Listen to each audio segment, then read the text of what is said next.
and where it starts to go wrong. And for my money, where it starts to go wrong is monotheism.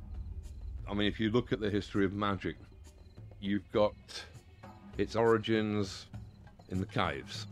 You've got its origins in shamanism, in animism, in a belief that everything around you, every tree, every rock, every animal, was inhabited by some sort of essence, some sort of spirit that could perhaps be communicated with.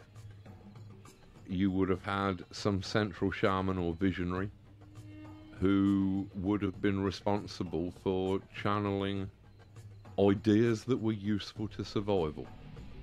By the time you reach the classical civilizations, you can see that this has formalized to a degree. The shaman was acting purely as an intermediary between the spirits and people. He was in his position in the village or community, I should imagine, very much like a spiritual plumber. You know, the people in the group would have had their own roles. The person who was best at hunting would have been a hunter. The person who was best at talking to the spirits, perhaps because he or she was a bit crazy, a bit detached from normal material world, then they would have been the shaman. And they would not have been masters of a secret craft. They would have simply been dispensing their information throughout the community because it was believed to be helpful to the community. When you get the actual classical cultures emerging, this has been formalized so that you've now got pantheons of gods, and each of those gods will have a priest caste that will act to a certain degree as intermediaries who will instruct you in the worship of that god. So the relationship between humans and their gods, which could be seen as the relationship between humans and their highest selves, that was still a very direct one. When Christianity comes in, when monotheism comes in, then all of a sudden you've got a priest caste moving between the worshipper and the object of worship. You've got a priest caste becoming a kind of spiritual middle management between humanity and the divine within itself that it is seeking. You no longer have a direct relationship with the Godhead. The priests don't really necessarily have a relationship with the Godhead. They've just got a book that tells you about some people who lived a long time ago who did have a direct relationship with the Godhead. And that's all right. You don't need to have miraculous visions. You don't need to have gods talking to you.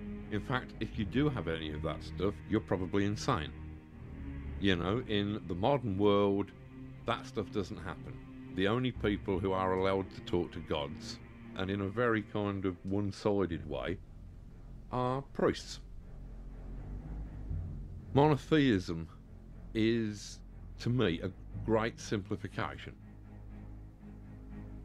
I mean, the Kabbalah has a great multiplicity of gods, but at the very top of the Kabbalistic diagram, the Tree of Life, you have this one sphere that is absolute God.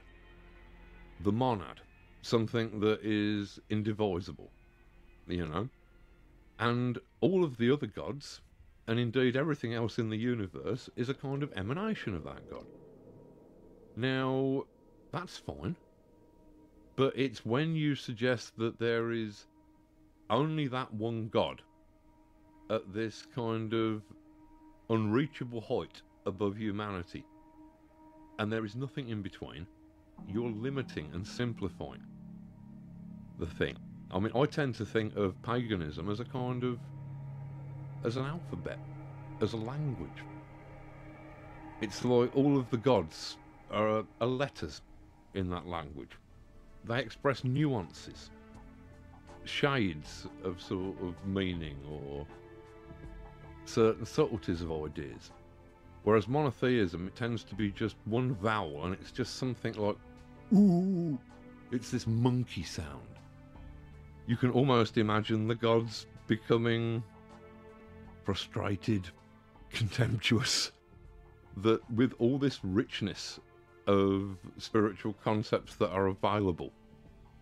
Why reduce it to one plaintive single note that the utterer does not even understand?